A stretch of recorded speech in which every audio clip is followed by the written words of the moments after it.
This tutorial shows you how to shrink and shift the keyboard to one side for easier reach.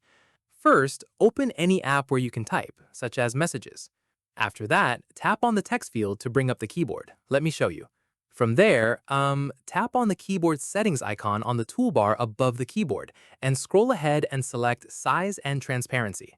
At this point, you may resize your keyboard on your choice. In the next step, the keyboard will shrink and move to either the left or right side of your screen. Once done, use the smaller keyboard as usual to type with just one hand. From here, tap on the expand arrow next to the keyboard whenever you want to return to the full-sized keyboard. Keep in mind, one-handed mode is especially useful on larger phones where reaching the far side of the screen is difficult.